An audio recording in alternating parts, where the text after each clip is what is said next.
പ്രേക്ഷകർ കാണുന്നത് അപകട സ്ഥലത്തു നിന്നുള്ള ആദ്യ ദൃശ്യങ്ങളാണ്. വ്യാപ്തി വളരെ വലുതാണ്, ആശങ്കപ്പെടുന്ന സാഹചര്യമാണ്. നമുക്ക് കൂടുതൽ കാര്യങ്ങൾ അറിയേണ്ടി വരുന്നു. അവിടുത്തെ അപകടത്തിൻ്റെ വ്യാപ്തി സംബന്ധിച്ച് അതിൻ്റെ കൂടുതൽ വ്യക്തതയിലേക്ക് കൂടി നമുക്ക് പോകേണ്ടി വരും. അവിടുത്തെ ജനപ്രതിനിധികളുടെ അടക്കം പ്രതികരണങ്ങൾ ഞങ്ങൾ തേടുന്നുണ്ട്.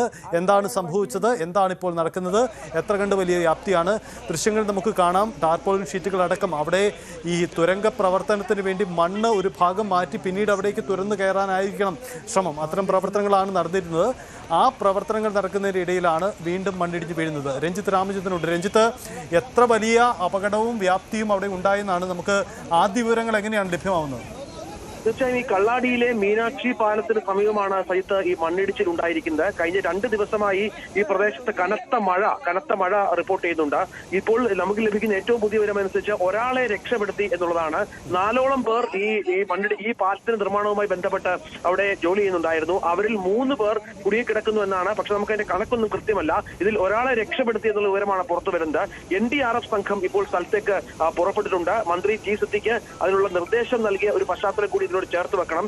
ഏതായാലും ദുരന്തത്തിന്റെ വ്യാപ്തി എത്രത്തോളം ഉണ്ട് എന്ന കാര്യത്തിൽ വ്യക്തതയില്ല. ആളുകൾക്ക് അങ്ങോട്ടേക്ക് എത്തിപ്പെടാനുള്ള ഒരു അതിനുള്ള സമയം വേണം. വളരെ പെട്ടെന്നാണ് ഈ സംഭവവികാസങ്ങൾ ഉണ്ടായത്. നേരത്തെ പറഞ്ഞതുപോലെ വലിയ കനത്ത മഴ പെയ്യുന്ന ഒരു പ്രദേശമാണ്. 2 ദിവസമായി വലിയ മഴ ആ പ്രദേശത്ത് പെയ്യുന്നുണ്ട്. ഇതിന്റെ ഭാഗമായി ഉണ്ടായ മണ്ണിടിച്ചിലാണ് എന്നാണ് മനസ്സിലാക്കേണ്ടത്. പക്ഷെ നമ്മൾ നേരത്തെ ചില വാഹനങ്ങൾ ഈ ഇതിൽ കുടുങ്ങിക്കിടക്കുന്നു എന്നുള്ള വിവരങ്ങളൊക്കെ പുറത്തു വന്നിരുന്നു. അത് വ്യക്തതയില്ല, അതിനും വ്യക്തത വന്നിട്ടില്ല.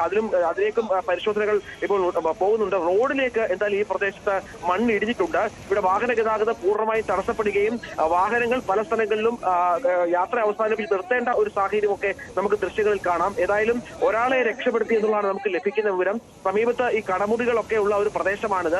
ആ മേഖലയിലേക്കും കെട്ടിടങ്ങളിലേക്കും ഒക്കെ ആ ഭാഗത്തേക്കൊക്കെ മണ്ണ് ഒലിച്ചു ചെന്നിട്ടുണ്ട്. അപ്പോൾ അത്തരം കാര്യങ്ങളിലും ഒരു വ്യക്തത വരണം. ഏതായാലും നമുക്ക് ലഭിക്കുന്ന പ്രാഥമിക വിവരം അനുസരിച്ച് മേപ്പാടിക്ക് സമീപമുള്ള മീനാക്ഷി പാലം, അവിടെ പാലത്തിന് നിർമ്മാണമടക്കം നടക്കുന്ന ഒരു പശ്ചാത്തലം ഉണ്ടായിരുന്നു. റോഡിന്റെ അടക്കം നിർമ്മാണം നടക്കുന്നുണ്ടായിരുന്നു. അവിടേക്കാണ് മണ്ണ് ഇപ്പോൾ ഇടിഞ്ഞു വീണിരിക്കുന്നത്. അടിയന്തരമായി NDRF സംഘം അങ്ങോട്ട് പുറപ്പെടാൻ സർക്കാർ ആവശ്യപ്പെട്ട ഒരു പശ്ചാത്തലം കൂടിയുണ്ട്. കൂടുതൽ ആളുകൾ കുടുങ്ങിക്കിടക്കുന്നുണ്ടോ എന്ന കാര്യത്തിലാണ് ഇപ്പോൾ സംശയമുള്ളത്. ഏതായാലും കനത്ത മഴ ഈ പ്രദേശത്ത് പെയ്യുന്ന ഒരു പശ്ചാത്തലമുണ്ട്. അതുകൊണ്ട് രക്ഷാപ്രവർത്തനം അതീവ ദുഷ്കരമാണ് എന്നുള്ളതാണ് ഏറ്റവും പ്രധാനപ്പെട്ട കാര്യമായി ഉള്ളത്. ഒരാളെ രക്ഷപ്പെടുത്തി എന്നുള്ളതാണ് ഏറ്റവും പ്രധാനപ്പെട്ട വിവരം നൽകുക. ഇയാളെ സമീപത്തുള്ള ആശുപത്രിയിലേക്ക് കൊണ്ടുപോയിട്ടുണ്ട് എന്നാണ് നമുക്ക് ലഭിക്കുന്ന വിവരം. ഏതായാലും തുരങ്കപാത നിർമ്മാണ സ്ഥലത്ത്, വയനാട് മേപ്പാടിയിലെ തുരങ്കപാത നിർമ്മാണ സ്ഥലത്താണ് ഈ അപകടവും ദുരന്തവും സംഭവിച്ചിരിക്കുന്നത്. നിർമ്മാണം നടക്കുന്നതിനിടെ മണ്ണിടിഞ്ഞ് റോഡിലേക്ക് പതിക്കുകയായിരുന്നു. ഈ സമയത്ത് തൊഴിലാളികൾ അവിടെ ജോലി ചെയ്യുന്നുണ്ടായിരുന്നു. കഴിഞ്ഞ കുറെ ദിവസമായി അവിടെ ഇത്തരം വർക്കുകൾ നടക്കുന്നുണ്ട്. ഇന്നലെ മിനിഞ്ഞാൽ നമുക്ക് കനത്ത മഴ പെയ്ത ഒരു പ്രദേശം കൂടിയാണ് ഇവിടം. അതുകൊണ്ട് തന്നെ ഇത് എത്രത്തോളം ആളുകൾ കുടുങ്ങിക്കിടക്കുന്നു എന്ന കാര്യത്തിൽ ഒരു വ്യക്തത വരണം. അതിനുള്ള ശ്രമത്തിലാണ് ഇപ്പോൾ അധികൃതരുള്ളത്. രക്ഷാപ്രവർത്തകർ, ഇപ്പോൾ ഫയർഫോഴ്സ് അടക്കമുള്ള സംഘങ്ങളാണ് അവിടെ ഉള്ളത്. ഈ രക്ഷാപ്രവർത്തനം അതീവ ദുഷ്കരമാണ്. അങ്ങോട്ടേക്ക് എത്തിച്ചേരുക എന്ന് പറയുന്ന പ്രധാന ഒരു പ്രശ്നം കൂടിയുണ്ട്. ആ പരിമിതികൾ അത് വെച്ച് മുന്നോട്ട് വേണം കൊണ്ടുപോകാൻ. അതിനുള്ള പ്രശ്നങ്ങളാണ് ഇപ്പോൾ ഉള്ളത്. ഏതായാലും വാഹനങ്ങളടക്കം അവിടെ കുടുങ്ങിക്കിടക്കുന്നു എന്നുള്ള റിപ്പോർട്ടുകൾ ഇപ്പോൾ ദൃക്സാക്ഷികൾ നമുക്ക് നൽകുന്ന ഒരു പശ്ചാത്തലമുണ്ട്. ഈ വാഹനങ്ങളുള്ള ആളുകളുണ്ടോ എന്ന കാര്യത്തിലും ഒരു വ്യക്തതയില്ല. നമുക്ക് ലഭിക്കുന്ന വിവരം അനുസരിച്ച് ഒരാളെ ഇപ്പോൾ രക്ഷപ്പെടുത്തി. ഇയാളുടെ ആരോഗ്യനില സംബന്ധിച്ചും അത്ര ശുഭകരമായ കാര്യങ്ങളല്ല പുറത്തു വരുന്നത്. പക്ഷേ ഇതിന്റെ വ്യക്തതയിലേക്ക് വരണം. തൊഴിലാളികൾ ഏത് സംസ്ഥാനത്തുള്ള തൊഴിലാളികളാണ് എന്ന കാര്യത്തിലുമൊക്കെ കുറച്ചുകൂടി വ്യക്തത വരേണ്ടതുണ്ട്. ഏതായാലും ഇന്നലെ മുതൽ ഞാൻ നേരത്തെ പറഞ്ഞ പോലെ കനത്ത മഴ പെയ്യുന്ന ഒരു പ്രദേശമാണ് ഇവിടെ. ഇപ്പോൾ നമുക്ക് ലഭിക്കുന്ന വിവരമനുസരിച്ച് ചില വാഹനങ്ങൾ മണ്ണിനടിയിൽ പെട്ടിട്ടുണ്ട്. അത് ഏതൊക്കെ വാഹനങ്ങളാണ് എന്ന കാര്യത്തിലും കുറച്ചുകൂടി കാര്യങ്ങൾ വ്യക്തമാകേണ്ടതുണ്ട്. അതിനുള്ള ശ്രമത്തിലാണ്. ഏതായാലും ദുരന്തം, അതിന്റെ വ്യാപ്തി എത്രത്തോളം ഉണ്ട് എന്ന കാര്യമാണ് നമ്മൾ പറയേണ്ടത്. നമുക്കറിയാം മേപ്പാടി പോലെയുള്ള പ്രദേശം ഒരു വലിയ ദുരന്തത്തിന് സാക്ഷ്യം വഹിച്ച മാസങ്ങൾ അല്ലെങ്കിൽ ചെറിയ വർഷങ്ങൾ മാത്രമേ ആകുന്നുള്ളൂ. അതിന്റെ ഒരു ദുരന്തത്തിൽ നിന്ന് വയനാട് പതിയെ തിരിച്ചു വരുന്ന ഒരു പശ്ചാത്തലം കൂടിയുണ്ട്. അതിനിടയിലാണ് വീണ്ടും ഇത്തരം ഒരു സംഭവം ഉണ്ടായിരിക്കുന്നത് എന്നുള്ളതാണ് ഏറ്റവും ഗൗരവതരമായ കാര്യം. ഇത്തരം കാര്യങ്ങളൊക്കെ വ്യക്തമാകണം. നമുക്കിപ്പോൾ ലഭിച്ചിരിക്കുന്ന ചില ദൃശ്യങ്ങൾ മാത്രമാണ്. ആ ദൃശ്യങ്ങൾ വെച്ചുള്ള വിവരങ്ങളാണ് നമുക്ക് നൽകാൻ കഴിയുന്നത്. സമീപത്തുള്ള പ്രദേശവാസികളെ ചേർന്ന് നൽകുന്ന വിവരങ്ങളുമുണ്ട്. ഏതായാലും ഇപ്പോൾ പ്രദേശത്തെ MLA യും മന്ത്രി കൂടി ഇതുമായി ബന്ധപ്പെട്ട്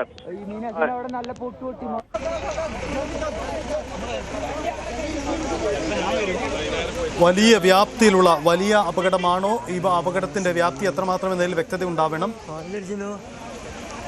അതിൽ വ്യക്തത ഉണ്ടാവേണ്ടതുണ്ട്. എന്തായാലും നമുക്കൊരു ദൃശ്യങ്ങളിൽ തന്നെ വ്യക്തമാണ്, ഒരാൾ മണ്ണിനടിയിൽ കുടുങ്ങിക്കിടക്കുന്നു, അയാളെ രക്ഷപ്പെടുത്താൻ ശ്രമിക്കുന്ന ദൃശ്യങ്ങളൊക്കെ അല്പസമയം മുമ്പ് നമ്മൾ കണ്ടു. മണ്ണിനടിയിൽ ആളുകൾ കുടുങ്ങിക്കിടക്കുന്നത് ഇതാ ഇപ്പം പ്രേക്ഷകർ കാണുന്ന ആ ദൃശ്യമാണ്. ഇതാ ദൃശ്യത്തിലേക്ക് നമുക്ക് തന്നെ വരുമ്പോൾ അറിയാൻ കഴിയും, മണ്ണിൻ്റെ അടിയിൽ ഒരാൾ കുടുങ്ങിക്കിടക്കുന്നുണ്ട്. അയാളെ ഒരു പാലത്തിന് സമീപം മണ്ണ് ഇടിഞ്ഞ് വീണതാണ്, അവിടെ ഒരാൾ കുടുങ്ങിക്കിടക്കുന്നു. ഇതാ അയാളെ രക്ഷപ്പെടുത്താൻ വേണ്ടിയുള്ള ശ്രമങ്ങൾ നടക്കുന്നതായിട്ടാണ് കാണുന്നത്. ഇതാ നമുക്ക് ആ ദൃശ്യങ്ങൾ കാണാൻ കഴിയുന്നുണ്ട്. ഇതാ ഒരാളുടെ അവിടുന്ന് മണ്ണിൽ നിന്ന് പുറത്തെടുക്കാനുള്ള ശ്രമമാണ് നടക്കുന്നത്. ആ രീതിയിലുള്ള രക്ഷാപ്രവർത്തനമുണ്ട്. അപ്പോൾ വ്യാപ്തി വലുതാവാം, കൂടുതൽ ആളുകൾ കുടുങ്ങിക്കിടക്കുന്നുണ്ടോ, ഇക്കാര്യങ്ങളിൽ വ്യക്തത ഉണ്ടാവണം. കൂടുതൽ സംഘത്തേക്ക് അങ്ങോട്ടേക്ക് പോകാൻ നിർദ്ദേശം വന്നു കഴിഞ്ഞു. ഇനിയും മഴ കൂടുമെന്ന മുന്നറിയിപ്പുമുണ്ട്. അതുകൊണ്ട് തന്നെ ദുഷ്കരമായ സാഹചര്യങ്ങളിൽ രക്ഷാപ്രവർത്തനം നടത്തേണ്ടതുണ്ട്. അപകടത്തിൻ്റെ വ്യാപ്തി വ്യക്തമാകേണ്ടതുണ്ട്. എന്തായാലും അവിടെ നേരത്തെ തന്നെ നിർമ്മാണ പ്രവർത്തനങ്ങൾ നടക്കുന്ന സ്ഥലമാണ്. അവിടെ AP അനിൽകുമാർ, സംസ്ഥാന റവന്യൂ വകുപ്പ് മന്ത്രി, നമുക്കൊപ്പമുണ്ട്. മിനിസ്റ്റർ, അപകടം എത്ര കണ്ട് വലുതാണ്, എന്തെങ്കിലും അറിയാൻ കഴിയുന്നുണ്ടോ? എന്ത് തയ്യാറെടുപ്പാണ് നമ്മൾ നടത്തിയിരിക്കുന്നത്? അതിന്റെ പൂർണ്ണ വിവരങ്ങൾ ലഭ്യമാകുന്നേ ഉള്ളൂ. 5 പേരെ നമ്മളിപ്പോ ഹോസ്പിറ്റലൈസ് ചെയ്തിട്ടുണ്ട്. പക്ഷേ നമ്മള് നേരത്തെ തന്നെ അവിടെ നിർമ്മാണ പ്രവർത്തനങ്ങൾ നിർത്തിവെക്കണം എന്നുള്ള ഡയറക്ഷൻ കൊടുത്തിരുന്നു. അതിന്റെ അടിസ്ഥാനത്തിൽ കൂടുതൽ തൊഴിലാളികൾ ഉണ്ടാകാനുള്ള സാധ്യത കുറവാണ്. പക്ഷെ എന്നിരുന്നാലും ഇതുമായി ബന്ധപ്പെട്ട ജീവനക്കാരുണ്ട് എന്നാണ് ആദ്യത്തെ വിവരം. കളക്ടർ അങ്ങോട്ട് നീങ്ങിയിട്ടുണ്ട്. അതുപോലെ തന്നെ നമ്മുടെ NDRF ടീം അവിടെ ഉണ്ട്. കോഴിക്കോട് നിന്ന് പുതിയ ടീം കോഴിക്കോടുള്ളവരും അങ്ങോട്ട് നീങ്ങിയിട്ടുണ്ട്.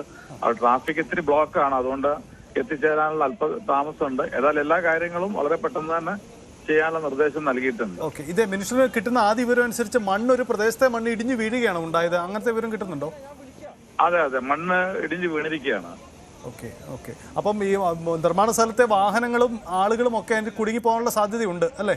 ഒരു വാഹനം അകത്തുണ്ടോ എന്ന് സംശയിക്കുന്നുണ്ട്. പൂർണ്ണമായിട്ട് ഇപ്പൊ പറയാൻ പറ്റില്ല. ഒരു വാഹനം അകത്തുണ്ടോ എന്നുള്ള സംശയം അവിടുന്ന് പ്രകടിപ്പിച്ചിട്ടുണ്ട്. പക്ഷെ നമുക്ക് അതിനൊരു ക്ലാരിറ്റി വരാത്തതുകൊണ്ട് ഔദ്യോഗികമായിട്ട് ഇപ്പൊ പറയാൻ കഴിയില്ല. ശരി, മിനിസ്റ്റർ എവിടെയാണുള്ളത്? അവിടേക്ക് പോകാൻ നോക്കുന്നുണ്ടോ? അങ്ങനെയുള്ള തയ്യാറെടുപ്പുകൾ നടത്തുന്നുണ്ടോ? തീർച്ചയായും നോക്കുന്ന വിവരങ്ങൾ കളക്ടർ അവിടെ നമ്മുടെ സ്ഥലത്ത് ഇപ്പോൾ എത്തിക്കഴിഞ്ഞാൽ ഉടനെ അതിന്റെ വിവരങ്ങൾ കിട്ടിക്കഴിഞ്ഞ ഉടനെ മറ്റു കാര്യങ്ങൾ ആലോചിക്കും. ശരി, വളരെ നന്ദി ആദ്യ വിവരങ്ങൾ പങ്കുവച്ചതിന്.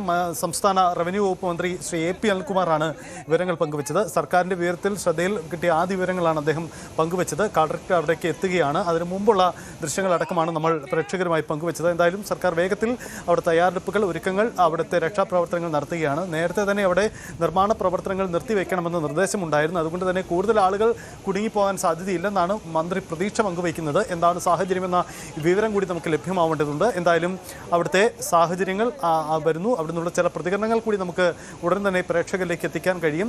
എന്താണ് സംഭവിച്ചതെന്ന കാര്യം. എന്തായാലും പ്രധാന പാതയിൽ നിന്നും റോഡിൽ നിന്നും ഏറെ അകലെയല്ല, പക്ഷേ റോഡ് ഇപ്പോൾ വളരെ ബ്ലോക്കാണ്. അതുകൊണ്ട് തന്നെ അവിടെ രക്ഷാപ്രവർത്തകർക്ക് എത്തുന്നതിനും മറ്റും പ്രത്യേക സംവിധാനം ഒരുക്കേണ്ടി വരും. കൂടുതൽ വാർത്തകൾക്ക് News 18 Keralam YouTube channel subscribe ചെയ്യുക.